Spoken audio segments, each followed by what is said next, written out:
तो मध्य प्रदेश में नगरीय निकाय चुनाव के लिए नामांकन का समय खत्म हो चुका है। 22 जून को नाम वापसी का अंतिम दिन रहेगा। जांच की जा रही है नामांकन फॉर्म की अगर बात की जाए तो हाल फिलहाल के दिनों में। लेकिन इंदौर नगर निगम चुनाव की अगर बात की जाए तो काफ़ी जद्दोजहद के बाद भारतीय जनता पार्टी अपने उम्मीदवारों की सूची घोषित कर पाई थी और जैसे ही उम्मीदवारों की सूची जारी की गई वैसे ही सूची को लेकर जमकर विरोध शुरू हो गया। आपको बता दें कि काफ़ी अनुशासनात्मक जो है माहौल भाजपा में देखने को मिलता है। लेकिन बात करें इंदौर में तो इंदौर में भाजपा के टिकट वितरण के बाद से ही शुरू हुआ आंतरिक घमासान अभी तक समाप्त होने का नाम नहीं ले रहा है।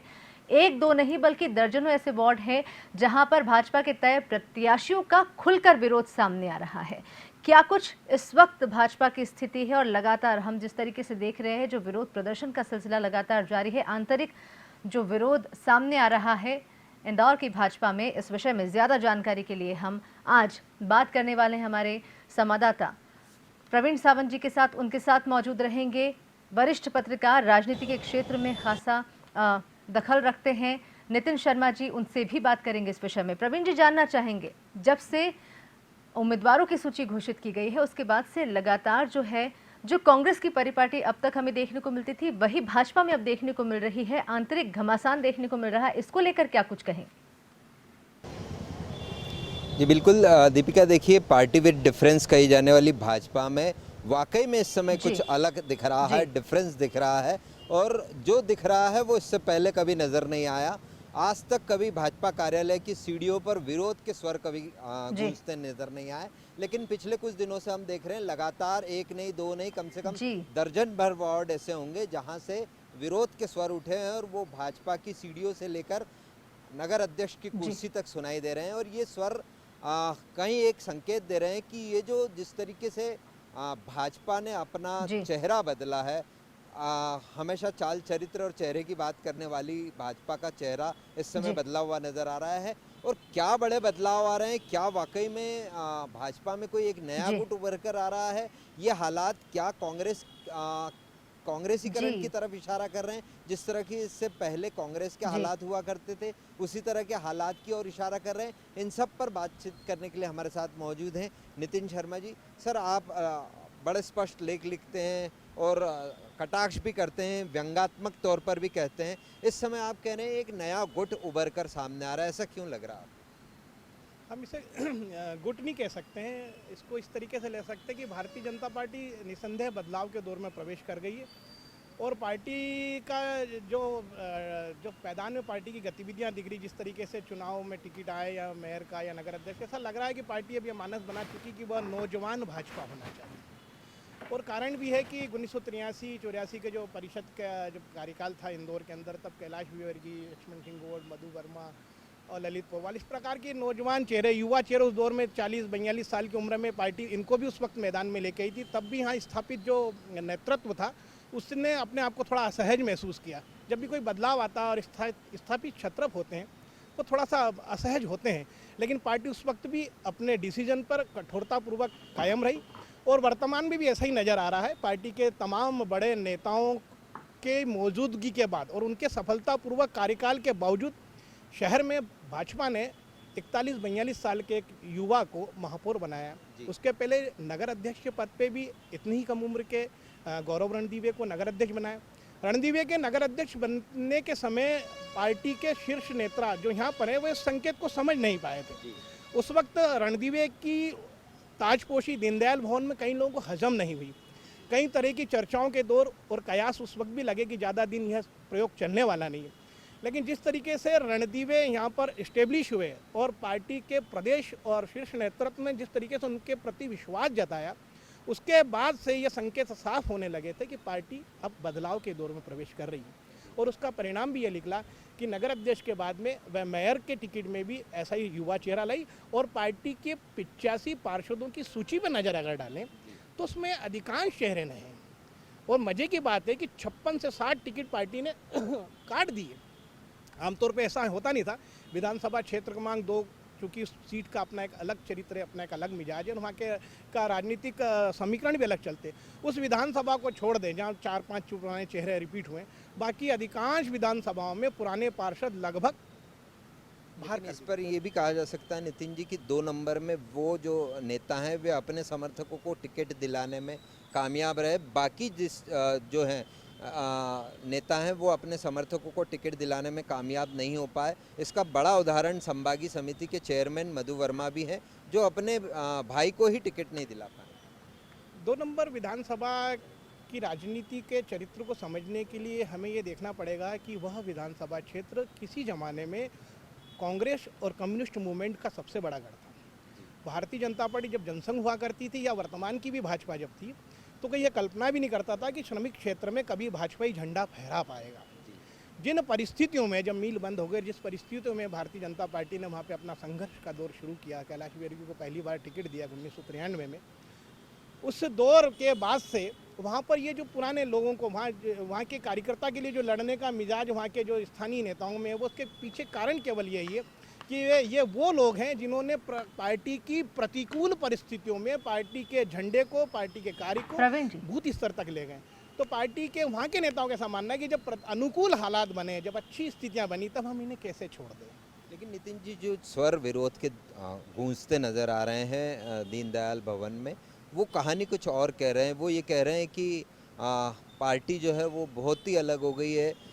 कई ऐसे चेहरों को टिकट दे दिया जिन्होंने वर्ष भर 5 वर्ष कोई काम न किया हो, लेकिन अपने नेताओं के दम पर वो टिकट पाने में सफल रहे। हाँ, ये बड़ा दुखद विषय है कि पार्टी विथ डिफरेंस का वादा करने वाली भाजपा में आजकल पराक्रम की जगह परिक्रमा का दौर प्रवेश कर गया है और पार्षदों की सूची में ऐसे अधिकांश चेहरे आए जो बहुत जल्दी भाजपा में आए थे और बहुत जल्दी बड़े पदों पे पहुंच गए। कुछ नगर इकाइयों में वर्तमान में पदस्थ हैं और वार्ड के टिकट भी ले उड़े।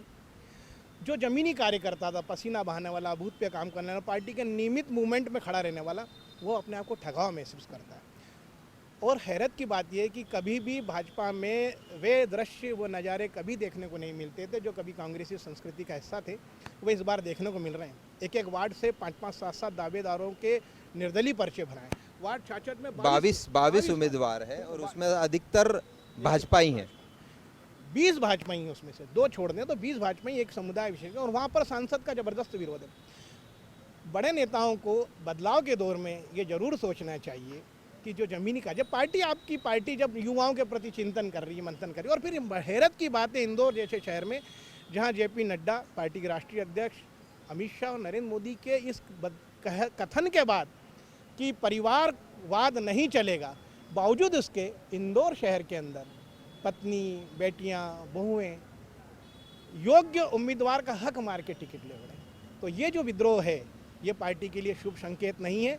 और दुखद बात यह है कि किसी ज़माने में इसमें कि कई क्लेश होता भी था तो पार्टी के पास एक ऐसा नेता का वर्ग था, एक ऐसा गुट था जहाँ पर जाके कार्यकर्ता अपनी मन की बात कह सकता था, उसको पता था यहाँ मेरा न्याय होगा। और ऐसे वयोवृद्ध नेता भी थे जिनकी बात का वजन था, वे स्वयं कार्यकर्ता घर जाते तो सम्मान मनोबल करते थे। आज पार्टी ऐसे वयोवृद्ध कार्यकर्ताओं से के अभाव से जूझ रही है। कभी धारकर साहब, नारायण राव धर्म साहब और सत्तन जी हुए, ये सब लोग संभाल लेते थे, अब कोई नहीं है। बाबू सिंह रघुवंशी ऐसे चेहरे हुआ करते थे। अब इन आक्रोश को थामने वाला कोई नहीं। एक युवा अध्यक्ष ले दे के सब दीनदयाल भवन में जा रहे हैं, हालांकि कल कैलाश विजयवर्गीय उसमें बैठे, पर मेरा ऐसा मानना है कि समय रहते अगर इस विकृति को भारतीय जनता पार्टी, उसका संगठन, उसका शीर्ष नेतृत्व नहीं संभालता है तो निसंदेह ये पार्टी के लिए बहुत भारी साबित है। जी प्रवीण जी, 2 प्रश्न यहाँ पर उठ रहे हैं। एक, जिस तरीके से नितिन जी ने कहा है कि ये जो विरोध के स्वर उठ रहे हैं ये शुभ संकेत नहीं है, लेकिन दूसरी तरफ जब शुरुआत में हमने उनसे चर्चा करना शुरू की थी तब उन्होंने कहा था कि पार्टी में नौजवानों को मौका दिया जा रहा है, बदलाव की और ये पार्टी है। 2 अलग अलग बातें यहाँ पर सामने आ रही है। क्या ये बदलाव सकारात्मकता की ओर ले जा रहा है भाजपा को, या फिर ये जो विरोध के जो स्वर उठ रहे हैं, मुखर हो रहे हैं और जो शुभ संकेत नहीं होने की बात यहाँ पर कर रहे हैं, ये नकारात्मकता की ओर ले जा रहा है भाजपा को? भाजपा क्या दोराहे पर खड़ी है इस वक्त?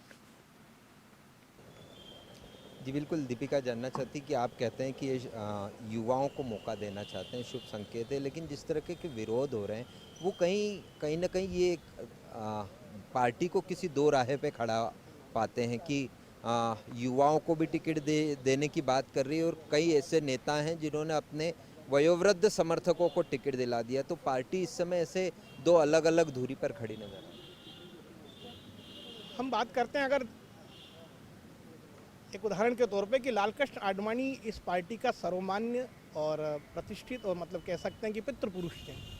लेकिन आप याद कीजिए कि लालकृष्ण आडवाणी स्वाभाविक प्रधानमंत्री पद के दावेदार भी थे। बावजूद इसके नरेंद्र मोदी का फैसला लिया गया, न केवल लिया गया बल्कि पार्टी ने उसको पूरी ताकत से अनुपालन भी करवाया।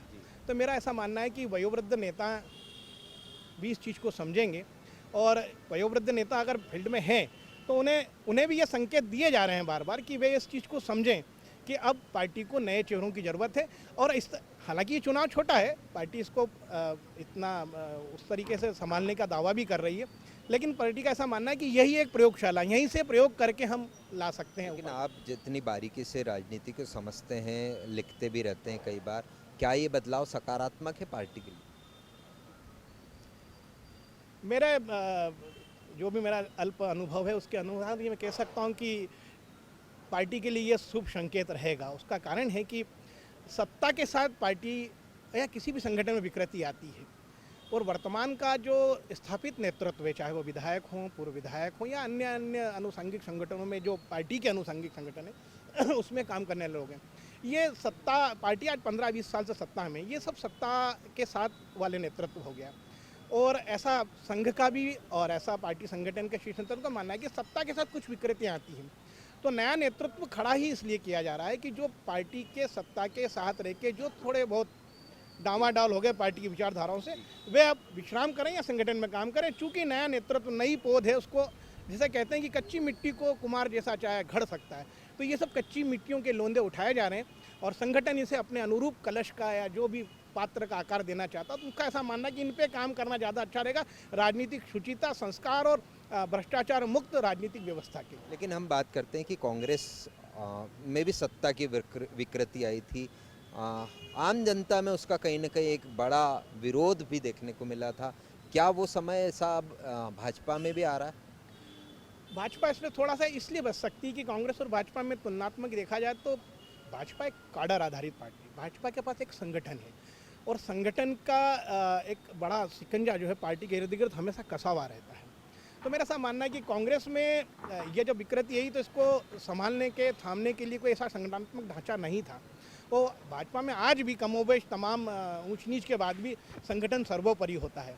तो मेरा ऐसा मानना है कि ये जो विकृतियाँ आ रही है, ये संगठन स्तर पर इसको थामने के प्रयास होंगे और मुझे लगता है इसमें इनको सफलता मिलेगी। हाँ, और कुछ नेताओं से हमारी चर्चा हुई थी, उनका कहना भी था कि विरोध 2-4 दिन का, इससे पहले भी कई बार हमने इस तरह की परिस्थितियां झेली है, लेकिन पिछली परिस्थितियों में और इस बार की परिस्थितियों में काफ़ी अंतर है।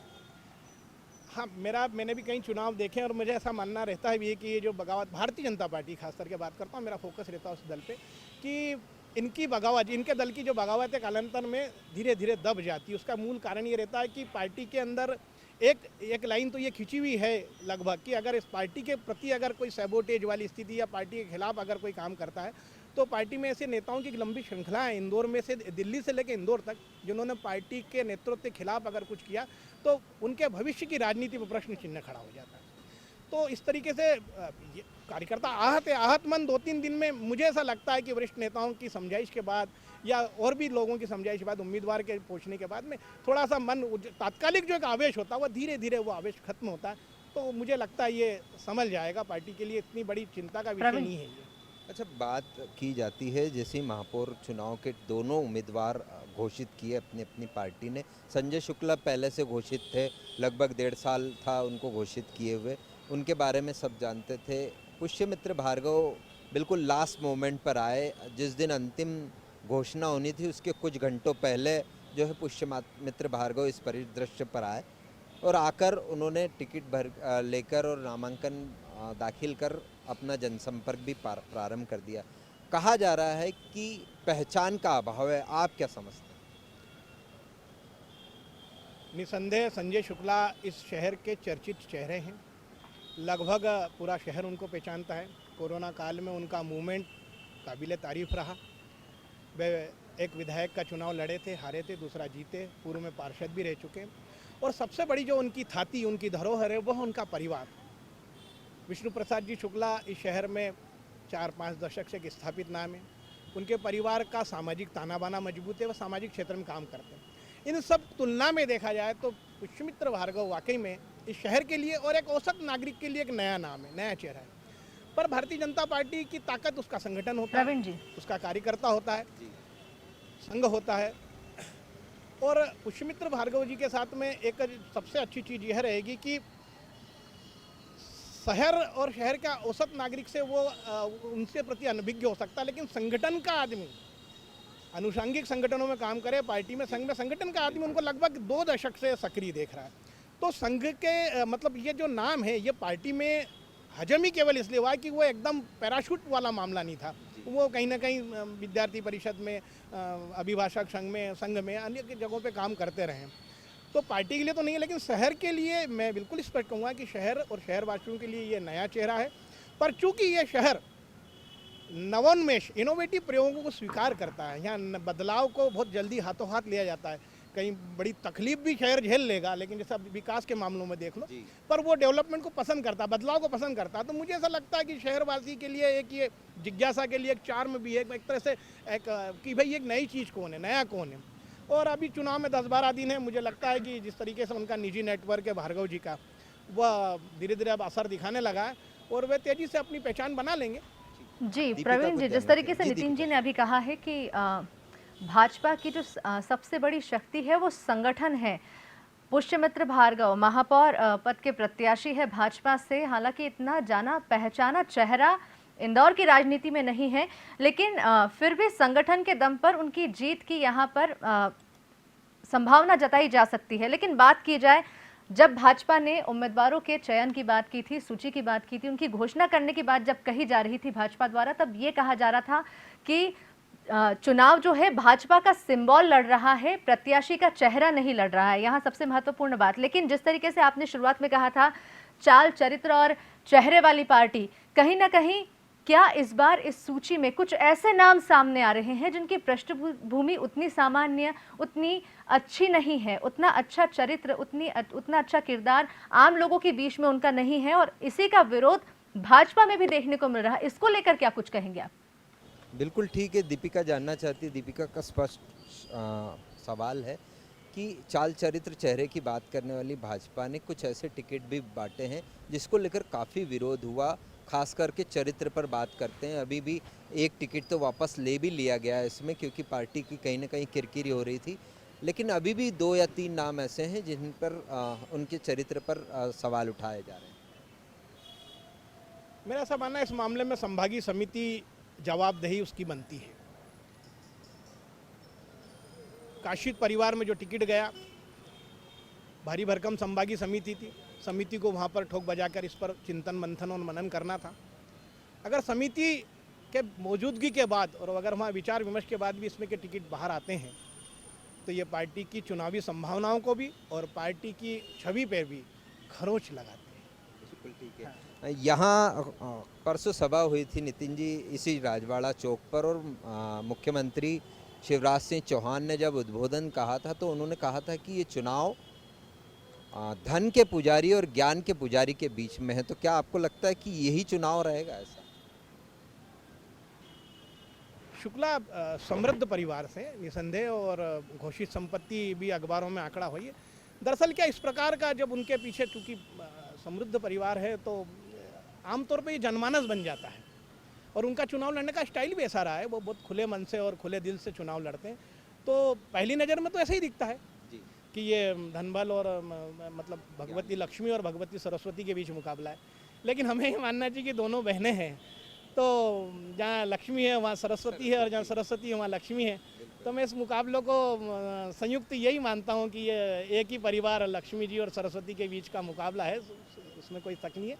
लेकिन इसको ऐसा कह के नहीं खा सकते कि ये पैसे का ही केवल चुनाव है।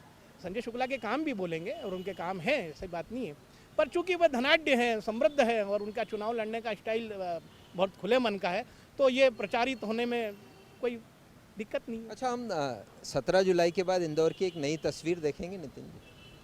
हाँ, बिल्कुल दिखेगी। चुनाव बहुत दिलचस्प होने वाला है। और मज़े की बात यह है कि मानसून के मौसम में कभी यहाँ वोट हुआ नहीं है इंदौर शहर में, और भरोसा नहीं इंद्र देवता कब मेहरबान हो जाए। तो ये चुनाव, और समय भी बहुत कम है, कुल 12-13 दिन मिलेंगे, 4 तारीख से प्रचार प्रसार खत्म हो जाएगा। तो बहुत चुनौतीपूर्ण ये पूरा चुनाव रहना है कांग्रेस भाजपा दोनों के लिए, क्योंकि 10-12 दिन के अंदर उन्होंने पूरा शहर के 85 वार्ड नापना है। तो ये चुनाव बहुत दिलचस्प और चुनौतीपूर्ण है, और ये तय है कि इंदौर कोई भी जीते, लेकिन इंदौर की एक बहुत सुंदर तस्वीर उभर के आने वाली, क्योंकि कांग्रेस ने भी ये कह दिया है कि, और कह क्या दिया है, शहर जिस ट्रैक पे चल दिया है वहाँ से कोई उसको यू टर्न नहीं दिला पाएगा, कोई भी दल आ जाए उसी ट्रैक पे आगे बढ़ना पड़ेगा। गति हो सकता है इससे ज़्यादा गति में ले जाना, उससे ज़्यादा गति मिल जाए, गति में कम ज़्यादा हो सकती है, लेकिन इस ट्रैक से अब कोई भी दल की सरकार आ जाए, शहर क्योंकि शहर के बाशिंदे भी अब बदलाव के दौर में प्रवेश कर गए, और बदलाव का दौर इंदौर के लिए इसलिए भी ज़रूरी है क्योंकि हमारे शहर पे बरसों बरस तक कस्बाई मानसिकता वाले शहर की एक छाप लगी रही, लेकिन अब हम बढ़ते शहर के रूप में पूरे देश में लोकप्रिय हैं। और उसमें भाजपा की निगम परिषद कह लो, मैं तो सभी जनप्रतिनिधियों का इसमें सहयोग कहता हूँ, कांग्रेस भाजपा का नहीं है, ये शहर का मामला है। और जब शहर का मामला आता है तो मेरा ऐसा मानना है कि दलगत राजनीति से ऊपर उठकर सभी को इसमें चिंतन मनन करना चाहिए। जी बिल्कुल ठीक दीपिका जी। प्रवीण जी, हालांकि जो अभी तक जो विषय रहा है चर्चा का, उसमें कहीं ना कहीं भाजपा की बगावत, जो भाजपा में बगावत के सुर बुलंद हो रहे हैं, उसको दबाने के लिए क्या कोई रणनीति बनाई जाएगी, इस पर कोई चर्चा नहीं हो पाई है। किस तरीके से भाजपा इस पर काम करने वाली है? और एक और प्रश्न यहाँ पर उठता है कि जो ये बगावत के सुर न सिर्फ भाजपा में, न सिर्फ कांग्रेस में, दोनों ही राजनीतिक दलों में उठ रहे हैं, और कई बागी नेता ऐसे भी है, क्या किसी तीसरी पार्टी को इसका फायदा हो सकता है? क्या कोई तीसरा नाम भी यहाँ पर उभर कर सामने आएगा?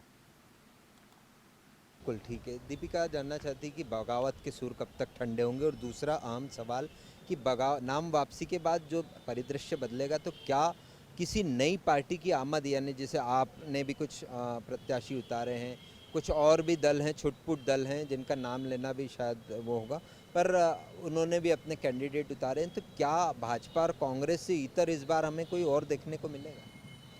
इसकी संभावना मुझे नगण्य नज़र आती है। उसका कारण है कि आम आदमी पार्टी कह लो या ओवैसी जी की पार्टी कह लो या अन्य तीसरे मोर्चे से जुड़े जो लोग भी कह लें, वे अगर यहाँ उनको अगर सफलता प्राप्त करनी थी तो इस शहर में उनको 6 महीने पहले से काम शुरू करना था। केवल उपस्थिति दर्ज कराने के लिए आप चुनाव लड़ रहे हैं तो ये शहर उस चीज़ को नहीं स्वीकारता है। शहर ने ऐसे पुराने भी डिसीजन दिए, तो मुझे ऐसा लगता है कि तीसरी शक्ति से कोई एक आधा भी पार्षद जीते, हाँ निर्दलीय जीत जाएगा कोई, अगर जैसे पिछली बार जगदीश धनेरिया जीते थे, कई थे, रुपेश देवलिया थे, जगदीश धनेरिया, इकबाल खान निर्दलीय जीत जाएंगे। वो एक व्यक्तिगत छवि, चूंकि वार्ड का चुनाव व्यक्तिगत छवि पर आधारित होता है, और जैसे पंच सरपंच के चुनाव में पार्टी का सिंबल नहीं होता, तो इस चुनाव में तो चूंकि सिंबल होता, लेकिन ऐसा गली मोहल्ले में तो इस चुनाव को एक दरवाजा टू दरवाजा चुनाव मानता हूँ। तो इसलिए चुनाव में ज़्यादातर जो है ना व्यक्तिगत संपर्क ज़्यादा काम करते हैं, बजाय अच्छा विचारधारा कोई लड़ाई नहीं होती इसमें, क्योंकि नगर निगम में ना देश की शिक्षा नीति बनेगी, ना अर्थनीति बनेगी, ना रक्षा नीति बनेगी। गटर नाली सड़क और सफाई का चुनाव है, तो इसमें मेरा ऐसा मानना है कि इसमें उम्मीदवार ही सबसे बड़ा रोल अदा करता है। उसकी छवि, उसका काम, उसका संपर्क अपने वार्ड के लोगों से, वही काम करेगा। इसमें तीसरी ताकत मुझे नहीं लगता। नाम वापसी के पहले बगावत के सुर भी खत्म? नाम वापसी के पहले मुझे जो लगता है भारतीय जनता पार्टी में शांत हो जाएंगे स्वर।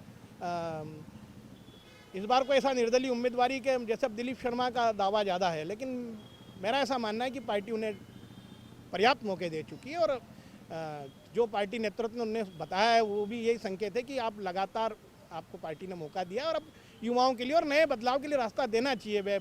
तो उस हिसाब से मुझे लगता है कि चूंकि उन्हें भारतीय जनता पार्टी में अगर सर्वाइव करना है, आगे बढ़ना है, तो इस तरीके से उनको कदम पीछे लेना पड़ेंगे। तो बिल्कुल ठीक दीपिका जी ने आज अलग अलग मुद्दों पर जिस तरीके से खुलकर बताया कि क्या परिदृश्य बनने वाला है, उनका एक वाक्य मुझे बड़ा अच्छा लगा कि कस्बाई इंदौर जो है अब वो बदलते हुए आधुनिक इंदौर की ओर जा रहा है, और ऐसे में 17 जुलाई के बाद वो एक नई तस्वीर उभरेगी जो एक नए इंदौर का निर्माण करती नजर आएगी। धन्यवाद प्रवीण जी, और धन्यवाद नितिन जी हमसे जुड़ने के लिए इस विषय पर। तो ये इंदौर से जुड़े थे हमारे संवाददाता प्रवीण सावंत, उनके साथ मौजूद थे वरिष्ठ पत्रकार नितिन शर्मा जी, जिन्होंने बहुत विस्तार से और बहुत ही आसान शब्दों में समझाने का प्रयास किया है किस तरह का परिदृश्य इंदौर की राजनीति में इस वक्त देखने को मिल रहा है।